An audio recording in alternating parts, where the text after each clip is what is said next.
Hello friends, understanding mathematics हा जो आपला चॅनल आहे त्यामध्ये आपला सर्वांचं मी स्वागत करतो. ह्या चॅनलमध्ये आपण 12th सायन्सचे मॅथमॅटिक्स सब्जेक्टचे व्हिडिओ अपलोड करतो आहे की ज्यामध्ये आपण होल सिलेबसचे व्हिडिओ अपलोड करणार आहेत. प्रत्येक चॅप्टरचा प्रत्येक एक्झरसाइजमधलं प्रत्येक एक्झाम्पल आपण ह्यामध्ये घेणार आहोत. तर आज आपण अल्जेब्रा ऑफ स्टेटमेंट्स हे पॉईंट जो आहे तर तो डिस्कस करणार आहे. त्यामध्ये बघा लॉज आहेत, तर ते लॉ आपल्याला डिस्कस करायचे आहे. बघा पहिला लॉ जो आहे ॲडम्पोटंट लॉ.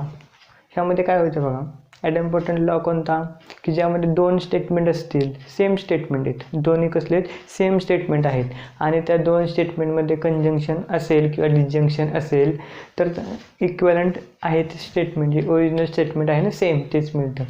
बघा पी स्टेटमेंट आहे त्यामध्ये काय कंजंक्शन आहे, तर पी कंजंक्शन पी काय मिळणार आपल्याला, पी हे स्टेटमेंट इक्विव्हॅलंट मिळणार. किंवा पी स्टेटमेंट आहे त्याच्यामध्ये डिस्जंक्शन आहे तर ह्याला इक्विव्हॅलंट पी हे स्टेटमेंट मिळणार आहे. नंतर पुढचा जो लॉ जो आहे तो कम्युटेटिव्ह लॉ.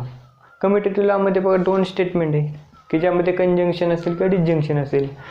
कंजंक्शन हे कम्युटेटिव्ह असतं आणि डिस्जंक्शनसुद्धा काय असतं, कम्युटेटिव्ह असतं. बघा म्हणजे पी कंजंक्शन क्यू ला इक्विव्हॅलंट काय असणार आहे, तर त्यांची स्टेटमेंट आपण जर इंटरचेंज केली तरी त्यांचे व्हॅल्यू काय येणार आहेत, इक्वल येणार आहेत. मग पी कंजंक्शन क्यूला इक्विव्हॅलंट काय येईल, क्यू कंजंक्शन पी येईल. किंवा पी डिस्जंक्शन क्यू आहे त्याला इक्विव्हॅलंट काय येणार आहे, क्यू डिस्जंक्शन पी. म्हणजे स्टेटमेंट जरी आपण इंटरचेंज केली तरी त्याची व्हॅल्यू सेम राहते. बघा पी आणि क्यू होते ते क्यू आणि पी केले, पी आणि क्यूचे. हा जो लॉ जो आहे तर ह्याला कम्युटेटिव्ह लॉ म्हणायचं. पुढचा लॉ जो आहे तर असोसिएटिव्ह लॉ. असोसिएटिव्ह लॉमध्ये काय असतं, 3 स्टेटमेंट असतात. समजा पी क्यू आर हे 3 स्टेटमेंट आहेत आणि कोणत्या तरी 2 स्टेटमेंटला काय आहे, ब्रॅकेट आहे. तर तो असोसिएटिव्ह लॉमध्ये आपण बघा 3 स्टेटमेंट आहेत त्यामध्ये एक तर कंजंक्शन असतात सर्व किंवा सर्व डिस्जंक्शन असतात. त्यापैकी कोणत्याही दोन स्टेटमेंटला ब्रॅकेट असेल तर तो ब्रॅकेट काय करू शकतो आपण, इंटरचेंज करू शकतो. मग बघा कोणते पी क्यू आर 3 स्टेटमेंट आहेत त्याच्यामध्ये एकच कंजंक्शन किंवा डिस्जंक्शन. इथं काय सुरुवातीला पहिल्याच्यामध्ये कंजंक्शन आहे आणि क्यू आणि आरला काय ब्रॅकेट आहे, तर तो ब्रॅकेट आपण इंटरचेंज करून कशाला घेऊ शकतो, पी आणि क्यूला घेऊ शकतो. बघा इथं काय केलं, फक्त ब्रॅकेट इंटरचेंज केलं तर त्यांच्या व्हॅल्यू सेम राहतात. किंवा जरी ब्रॅकेट काढून टाकला तरी व्हॅल्यू काय राहतात, सेम राहतात. ह्यात इथं कंजंक्शन बघितलं. पुढच्या याच्यामध्ये बघा पी क्यू आर 3 स्टेटमेंट आहेत आणि त्याच्यामध्ये काय डिस्जंक्शन आहे. मग ह्यामध्ये कोणत्याही 2 स्टेटमेंटला ब्रॅकेट असेल तर तो ब्रॅकेट आपण इंटरचेंज करू शकतो. बघा पी क्यू आर आहे आणि त्याच्यामध्ये डिस्जंक्शन आहे, कशाला ब्रॅकेट आहे, क्यू आणि आरला. इंटरचेंज करू शकतो, कशाला घेऊ शकतो, पी आणि क्यूला. बघा हा पी आणि क्यूला घेतलेला आहे. किंवा तो ब्रॅकेट आपण काढू शकतो. तर येणारी स्टेटमेंट कशी असतात, इक्विव्हॅलंट स्टेटमेंट असतात. हा जो लॉ जो आहे तर ह्या लॉला कोणता म्हणणार आहे आपण, असोसिएटिव्ह लॉ म्हणणार आहोत. नंतर पुढचा जो लॉ आहे तो डिस्ट्रीब्युटिव्ह लॉ. अतिशय इम्पॉर्टंट लॉ आहे डिस्ट्रीब्युटिव्ह लॉ. बघा काय, पी कंजंक्शन क्यू ब्रॅकेटमध्ये क्यू डिस्जंक्शन आर आहे. म्हणजे 3 स्टेटमेंट आहेत, बाहेर कंजंक्शन असेल तर ब्रॅकेटमध्ये काय डिस्जंक्शन आहे, किंवा बाहेर डिस्जंक्शन असेल तर ब्रॅकेटमध्ये काय कंजंक्शन आहे. मग हे आता आपल्याला सॉल्व करायचे. कसं सॉल्व करणार, बघा जसं आपण मल्टिप्लिकेशन घेतो ना त्याप्रमाणे. समजा जर असं असेल x into Y plus Z, हे कसं सॉल्व करतो आपण, इक्वल टू काय येतं, नंबर जसं आपण सॉल्व करतो एक्सने आपण ब्रॅकेटला मल्टिप्लाय करतो तर काय येतं, x into Y plus x into Z येतं, बरोबर ना. त्याचप्रमाणे हे बी सॉल्व करायचं. बघा काय करायचं, पी कंजंक्शनने ब्रॅकेटला मल्टिप्लाय करायचं. पी कंजंक्शनने ब्रॅकेटला मल्टिप्लाय केलं तर काय येणार, पी कंजंक्शन क्यू आला पहिला ब्रॅकेट मधलं साईन कोणतं येईल, डिस्जंक्शनचं. परत आरला मल्टिप्लाय केल्यानंतर काय येणार, पी कंजंक्शन आर येईल. समजले कसं आहे बघा ते. सिमिलरली इथं बघा कशाने मल्टिप्लाय करणार, तर ह्या पी डिस्जंक्शनने ब्रॅकेटला मल्टिप्लाय करायचं. मग पी डिस्जंक्शनने क्यूला मल्टिप्लाय केलं तर काय येईल, पी डिस्जंक्शन क्यू आला. दुसऱ्या ब्रॅकेटमध्ये आता आधी काय येईल कंजंक्शन आणि दुसऱ्या ब्रॅकेटमध्ये परत काय करणार, पी डिस्जंक्शनने आरला मल्टिप्लाय करणार म्हणजे काय येईल, पी डिस्जंक्शन आर. हा जो लॉ जो आहे तर तो डिस्ट्रीब्युटिव्ह लॉ. अतिशय महत्त्वाचा हा लॉ आहे, आपल्याला एक्झाम्पल सॉल्व करताना यूज करावं लागेल. डिस्ट्रीब्युटिव्ह लॉमध्ये काय होतं बघा, 3 स्टेटमेंट असतात. ब्रॅकेटच्या बाहेर कंजंक्शन असेल तर ब्रॅकेटमध्ये डिस्जंक्शन येणार, ब्रॅकेटच्या बाहेर डिस्जंक्शन असेल तर ब्रॅकेटमध्ये काय येतं, कंजंक्शन येतं. अशा वेळेस आपण हा डिस्ट्रीब्युटिव्ह लॉ काय करू शकतो, यूज करू शकतो. नंतर D Morgan's law. De Morgan's law आपण ऑलरेडी बघितला आहे. निगेशन ऑफ कंजंक्शन आणि निगेशन ऑफ डिसजंक्शन म्हणजे डिमॉर्गन्स लॉ. बघ पी कंजंक्शन क्यू आहे, त्याचं निगेशन घेतलंय तर काय करतो आपण, निगेशनने ब्रॅकेटला मल्टिप्लाय करतो. म्हणजे काय होणार, निगेशन ऑफ पी कंजंक्शनचं काय होईल डिसजंक्शन आणि क्यूचं काय होणार निगेशन होणार. सिमिलरली पी डिसजंक्शन क्यूचं निगेशन असेल तर निगेशनने ब्रॅकेटला मल्टिप्लाय करायचं. पहिल्या स्टेटमेंटचं निगेशन येईल, डिसजंक्शनचं काय होणार कंजंक्शन आणि दुसऱ्या स्टेटमेंटचं काय होईल निगेशन येईल. हा जो लॉ जो आहे तर त्याला आपण काय म्हणणार आहे, डिमॉर्गन्स लॉ म्हणणार आहे. नंतर आयडेंटिटी लॉ. आयडेंटिटी लॉमध्ये नेहमी लक्षात ठेवायचं काय असतं, एक स्टेटमेंट असेल तर त्याचं कंजंक्शन किंवा डिसजंक्शन ट्रू किंवा फॉल्स बरोबर असतं. पी एक स्टेटमेंट असेल तर त्याचं कंजंक्शन असेल डिसजंक्शन असेल कशाबरोबर येऊ शकतं, ट्रू किंवा फॉल्स बरोबर. मग बघा आता आयडेंटिटी लॉमध्ये पी एक स्टेटमेंट आहे, कंजंक्शन कशाबरोबर आले, ट्रू बरोबर आले. पी एक स्टेटमेंट आहे, कंजंक्शन कशाबरोबर आले, फॉल्स बरोबर आले. पी स्टेटमेंट आहे त्याचं डिसजंक्शन कशाबरोबर आले, ट्रू बरोबर आले. पी स्टेटमेंट आहे त्याचं डिसजंक्शन कशाबरोबर आले, फॉल्स बरोबर आलेलं आहे. मग एक स्टेटमेंट आहे नंतर कंजंक्शन असेल किंवा डिसजंक्शन आणि नंतर ट्रू किंवा फॉल्स असेल तर अशा वेळेस कोणता लॉ यूज करणार, आयडेंटिटी लॉ यूज करणार. काय होतं बघा, मग पी कंजंक्शन ट्रू असेल तर पी येतो, पी कंजंक्शन फॉल्स असेल तर फॉल्स येतो, किंवा पी डिसजंक्शन ट्रू असेल तर काय येणार, ट्रू येणार, आणि पी डिसजंक्शन फॉल्स असेल तर काय येईल, पी हे स्टेटमेंट येईल. हा जो लॉ आहे तो हे आयडेंटिटी लॉ आहे. नंतर पुढचा जो आहे तो कॉम्प्लिमेंट लॉ. कॉम्प्लिमेंट लॉमध्ये काय होतं बघा, एक स्टेटमेंट आणि त्याचं निगेशन असतं. पी स्टेटमेंट असेल तर पुढचं स्टेटमेंट निगेशन ऑफ पी असणार. त्या दोघांमध्ये काय असेल, एक तर कंजंक्शन असेल किंवा डिसजंक्शन असेल. मग बघा कॉम्प्लिमेंट लॉमध्ये पी एक स्टेटमेंट आहे त्याचंच निगेशन ऑफ पी आहे, मध्ये काय कंजंक्शन आहे. मग P conjunction negation of P असेल तर ते फॉल्स येईल, आणि P disjunction negation of P असेल तर ते काय येणार आहे, ट्रू येणार आहे. हे सर्व रूल जे आहेत, हे सर्व लॉ जे आहेत ना ते आपण काय करू शकतो, प्रूव्ह करू शकतो. ट्रूथ टेबलचा यूज करून हे सर्व आपल्याला प्रूव्ह करता येतात. जसे आपण इक्वलंट स्टेटमेंट प्रूव्ह केली ना त्याप्रमाणे हे प्रूव्ह करता येतात. त्यानंतर ॲब्झॉर्प्शन लॉ. ॲब्झॉर्प्शन लॉमध्ये बघा काय, जसं डिस्ट्रीब्युटिव्ह लॉ आहे ना त्याचप्रमाणे ॲब्झॉर्प्शन लॉ आहे. फक्त डिस्ट्रीब्युटिव्ह लॉमध्ये काय होते, पी क्यू आर हे 3 स्टेटमेंट होते, त्याच्याऐवजी काय होतं एक स्टेटमेंट रिपीट होतं. मग बघा आता इथं काय आलं, पी डिसजंक्शन ब्रॅकेटमध्ये पी कंजंक्शन क्यू, ब्रॅकेटच्या बाहेर डिसजंक्शन आहे, ब्रॅकेटमध्ये काय आहे कंजंक्शन. एक स्टेटमेंट पी काय झाले रिपीट झालेलं आहे. मग अशा वेळेस इक्विव्हॅलंट काय तर जे रिपीट झालेलं स्टेटमेंट आहे, पी रिपीट होत असेल तर इक्विव्हॅलंट पी येणार, क्यू रिपीट होत असेल तर इक्विव्हॅलंट क्यू येईल. इथं बघा P conjunction P disjunction Q equivalent P येईल. हा जो लॉ आहे तो कोणता, ॲब्झॉर्प्शन लॉ आहे. नंतर कंडिशनल लॉ. काय, पी कंडिशनल क्यूला इक्विव्हॅलंट काय असतं, negation of P disjunction Q. बघा कंडिशनल लॉ आहे, पी कंडिशनल क्यूला इक्विव्हॅलंट काय असतं, पहिल्या स्टेटमेंटचं निगेशन घ्यायचं, डिसजंक्शन दुसरं स्टेटमेंट घेणार. नंतर biconditional law. P biconditional Q equivalent काय असणार आहे, P conditional Q conjunction Q conditional P. हा बाय कंडिशनल लॉ ऑलरेडी आपण बघितलेला आहे, बाय कंडिशनल लॉ आपण ऑलरेडी बघितलेलं आहे. हे जे सर्व लॉ जे आहेत हे यूज करून नंतर आपलं एक्झरसाइज 1.4 मधले एक्झाम्पल सॉल्व्ह करायचे. बघा हे रूल्स पार्ट झाले पाहिजेत तरच आपल्याला एक्झाम्पल काय करता येतील, सॉल्व्ह करता येतील. छोटे छोटे रूल्स आहेत, फक्त कोणता रूल्स कधी यूज करायचं हे लक्षात आलं की त्याला इक्विव्हॅलंट आपण ट्रूथ टेबलचा यूज करून फाइंड करू शकतो. फक्त तो कोणता रूल्स कधी यूज करता आलं पाहिजे हे समजलं पाहिजे. बघा मग आता एक्झरसाइज 1.4 जो आहे तर त्या एक्झरसाइज 1.4 मधले आपण काय करणार आहोत, हा एक्झाम्पल सॉल्व्ह करणार आहोत. बघा एक्झरसाइज 1.4 मधला क्वेश्चन नंबर फर्स्ट काय आहे तो, using rules of negation write the negation of the following.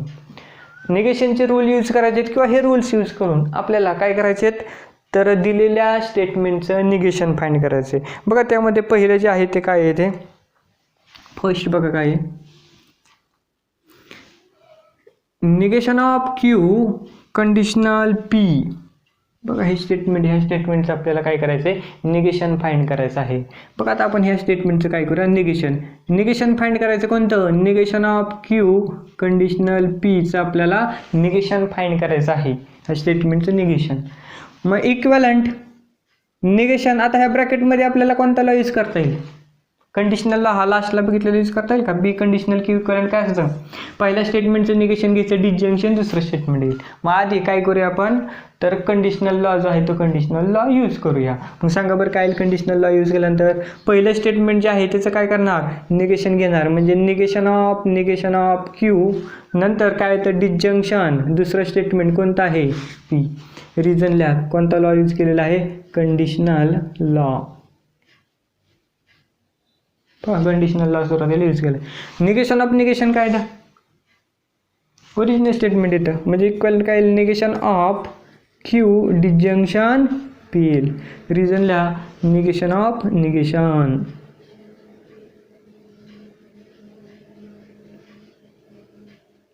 आता बघा, आता आपण डी मॉर्गन्सला यूज करूया. निगेशन घ्यायचं आहे, ब्रॅकेटमध्ये काय तर डिजंक्शन आहे. डिजंक्शनचं निगेशन आपण घेतो कोणत्या लॉनुसार? D Morgan's लॉनुसार. काय करणार? पहिल्या स्टेटमेंटचं निगेशन घेणार, डिजंक्शनचं कंजंक्शन होईल आणि दुसऱ्या स्टेटमेंटचं काय करायचं? निगेशन येईल. म्हणजे काय आहे? पहिल्या स्टेटमेंटचं निगेशन, निगेशन ऑफ क्यू, निगेशनने मल्टिप्लाय करतोय. डिजंक्शनचं निगेशन काय येणार? कंजंक्शन. आणि पीचं काय होईल? निगेशन येईल. कोणता लॉ यूज केलेला आहे? D Morgan's law. आलं का लक्षात? म्हणजे हे जे गिव्हन स्टेटमेंट आहे त्याचं आपल्याला निगेशन फाइंड करायचं होतं, हे त्याचं निगेशन मिळालेलं आहे. समजलं काय करतोय? रूल्स यूज करतोय आणि निगेशन काय करतोय? फाइंड करतोय. हे झालं फर्स्ट. त्यानंतर काय करूया आपण? सेकंड बघूया. पण सेकंड काय आहे ते? P conjunction negation of Q.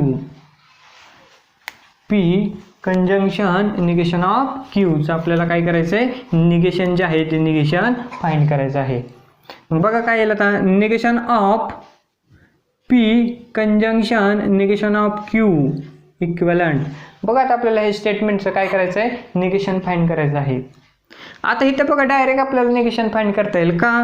तर ब्रॅकेटमध्ये काय? कंजंक्शन. कंजंक्शनसाठी निगेशन घ्यायचं असं डी मॉर्गन्स लॉ आपल्याला यूज करता येईल. काय आहे D Morgan's law? D Morgan's law काय आहे? तर बघा डी मॉर्गन्स लॉ आपण यूज करूया. काय? निगेशन ऑफ पी कंजंक्शनचं काय होणार आहे? Disjunction negation of Q. Reason लिहा. कोणता law? D Morgan's law. D Morgan's law काय केलेला आहे? आपण यूज केलेला आहे. आता निगेशन ऑफ निगेशन काय येतं? क्यू येतं. म्हणजे काय येणार आहे? Equivalent negation of P disjunction काय येईल? क्यू येईल. मग गिव्हन स्टेटमेंटचं काय केलं आपल्याला? निगेशन जे आहे ते मिळालेलं. हे झालं सेकंड. नंतर आपण काय करूया? थर्ड जे आहे ते थर्ड सॉल्व करूया. बघा बरं थर्ड काय आहे?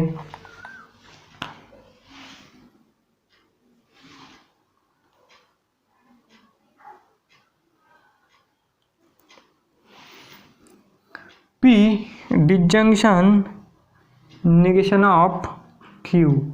सेम आत्ताच्या प्रमाणे सॉल्व करता येईल. बघा ह्या स्टेटमेंटचं आपल्याला निगेशन घ्यायचं आहे. सांगा बरं काय येईल आता निगेशन? तर बघा निगेशन घ्यायचं, negation of P disjunction negation of Q घ्यायचे. सिमिलरली डी मॉर्गन्स लॉ आपल्याला यूज करता येईल. सांगा पहिल्या स्टेटमेंटचं निगेशन होणार म्हणजे निगेशन ऑफ पी. डिजंक्शनचं निगेशन काय होईल? कंजंक्शन. दुसऱ्या स्टेटमेंटचं काय करूया? निगेशन घेऊया. रिझन लिहा. De Morgan's law.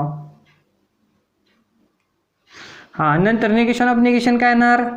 तर ओरिजिनल स्टेटमेंट येईल म्हणजे negation of P conjunction Q. हे काय झालं? गिव्हन स्टेटमेंटचं निगेशन झालं. नंतर फोर्थ नंबरचं बघूया आपण. फोर्थ नंबरचे जे आहे ते बघूया.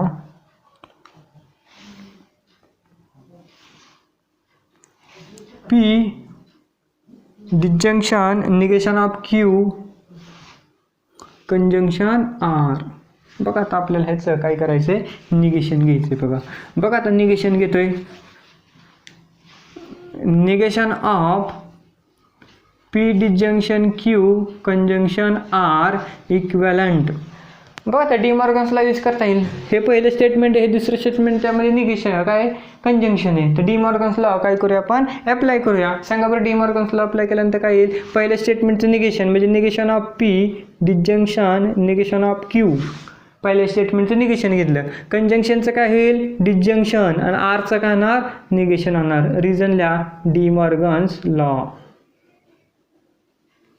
हां आता परत एकदा डी मॉर्गन्स लॉ यूज करायला लागेल. का ब्रॅकेटच्या बाहेर निगेशन आहे, ब्रॅकेटला मल्टिप्लाय करणार निगेशन नाही. तर डी मॉर्गन्स लॉ अप्लाय केल्यानंतर काय होणार आहे? बघा ह्याप्रमाणे येईल. निगेशन ऑफ पी डिजंक्शनचं काय होईल? Conjunction negation of Q disjunction negation of R. Reason लिहा. De Morgan's law. आता बघा निगेशन ऑफ निगेशन काय येतं? तो ओरिजिनल स्टेटमेंट येतं म्हणजे काय? Negation of P conjunction Q disjunction negation of R. या गिव्हन स्टेटमेंटचं काय मिळालं आहे, निगेशन मिळालेलं आहे. त्यानंतर 5 नंबरचा आता आपण निगेशन बघूया.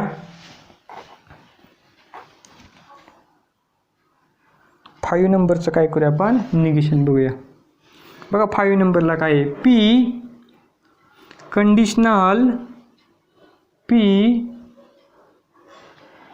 Disjunction negation of Q.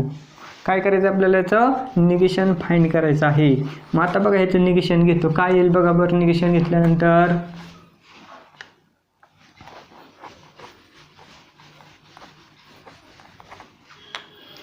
Negation of P conditional P disjunction negation of Q. पाहता हे कंडिशनल दिसते, तर सुरुवातीला आपण कंडिशनल लॉ यूज करूया. हा जो आहे ना कंडिशनल लॉ, हा सुरुवातीला काय करूया, यूज करूया. कंडिशनल लॉ अनुसार पहिल्या स्टेटमेंटचं काय होतं, निगेशन होतं. नंतर कंडिशनलच्या ऐवजी काय येतं, डिसजंक्शन. आणि दुसरं स्टेटमेंट सेम राहतं आहे तसं, P disjunction negation of Q. हे काय राहील, सेम राहील. आता काय करूया, याचं निगेशन घेऊया. काय येईल निगेशन घेताना बघा आपल्याला, इक्विव्हॅलेंट निगेशन ऑफ बघा आता निगेशनने ब्रॅकेटला मल्टिप्लाय करतो, तर काय होणार आहे, इथं रिझन लिहितो कंडिशनल लॉ. आता निगेशन घेतल्यानंतर काय होईल, निगेशन घेतल्यानंतर पहिल्या स्टेटमेंटचं निगेशन ऑफ पी डिसजंक्शनचं काय होणार, कंजंक्शन, बरोबर ना. आणि ब्रॅकेटमध्ये काय येईल, negation of P conjunction negation of Q येईल. आता निगेशन ऑफ इतर रिझन लिहा, कोणता लॉ, डी मॉर्गन्स लॉ. आता निगेशन ऑफ पी काय येणार, original statement conjunction negation of P conjunction negation काय येईल, ओरिजिनल स्टेटमेंट येईल. लक्षात आलं काय केलं ते. आता इथं कंजंक्शन आहे, इथं बी कंजंक्शन ब्रॅकेट आहे.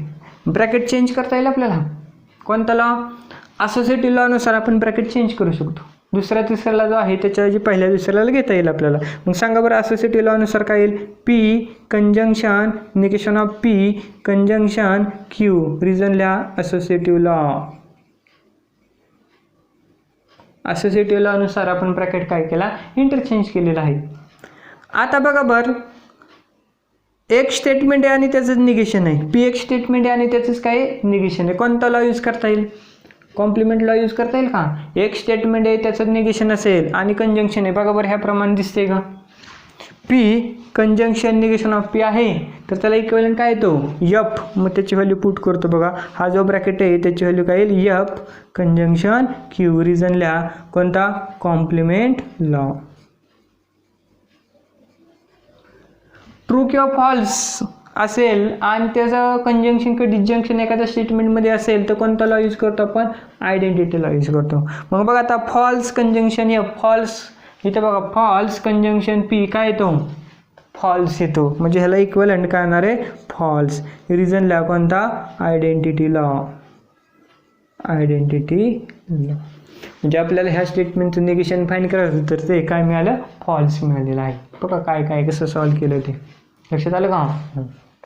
त्यानंतर पुढचं जे आहे तर 6 नंबरचं आपण एक्झाम्पल बघूया.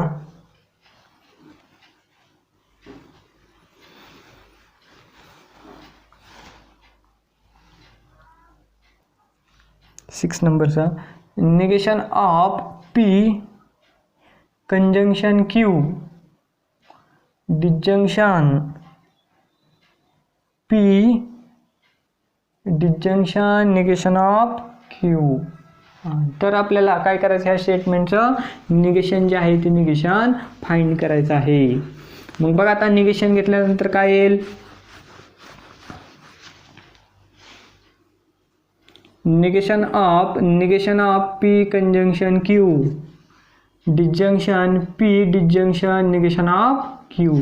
हा बघा आता निगेशन घेतो, दोन स्टेटमेंट आहे, एक पहिलं एक आणि दुसरं स्टेटमेंट आहे. राऊंड ब्रॅकेट म्हणजे आपण स्टेटमेंट घेऊया, दोघांमध्ये कंजंक्शन आहे आणि ब्रॅकेटच्या बाहेर काय निगेशन आहे ते आपण काय करू शकतो, डी मॉर्गन्सला अप्लाय करू शकतो. मग सांगा बरं डी मॉर्गन्सला अप्लाय केल्यानंतर काय येणार आहे, हे निगेशन येईल म्हणजे negation of P conjunction Q, बरोबर ना.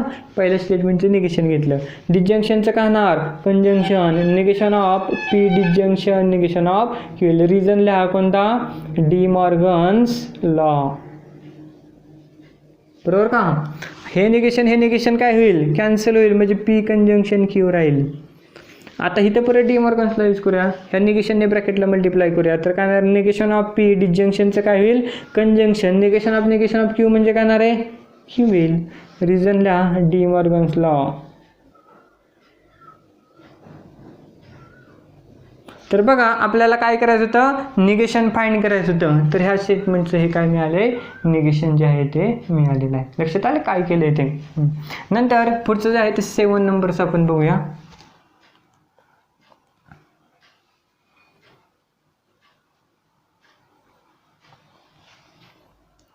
P disjunction negation of Q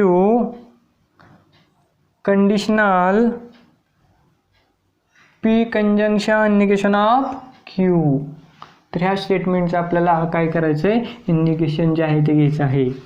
बघा बरं काय येईल आता negation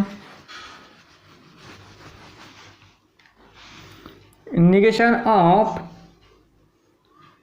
P disjunction negation of Q conditional P conjunction negation of Q. सुरुवातीला आपण काय करूया ब्रॅकेटसाठी कंडिशनल लॉ यूज करूया. सुरुवातीला काय करूया आपण कंडिशनल लॉ यूज करूया. मग कंडिशनल लॉ यूज केल्यानंतर काय निगेशन सेम राहील. कंडिशनल लॉनुसार पहिल्या स्टेटमेंटचं निगेशन घ्यायचं, नंतर डिसजंक्शन दुसरं स्टेटमेंट. मग पहिल्या स्टेटमेंटचं निगेशन म्हणजे negation of P disjunction negation of Q येईल, बरोबर ना. हां नंतर डिसजंक्शन काय करणार दुसरं स्टेटमेंट आहे तसं P conjunction negation of Q येईल. रिझन लिहा कंडिशनल लॉ. आता बघा घेऊया आता निगेशन ह्याचं कोणता डी मॉर्गन्स लॉनुसार ह्या निगेशनने ब्रॅकेटला मल्टिप्लाय करायचं म्हणजे काय येईल negation of P disjunction negation of Q conjunction डिसजंक्शनचं काय होणार कंजंक्शन नंतर परत काय येईल negation of P conjunction negation of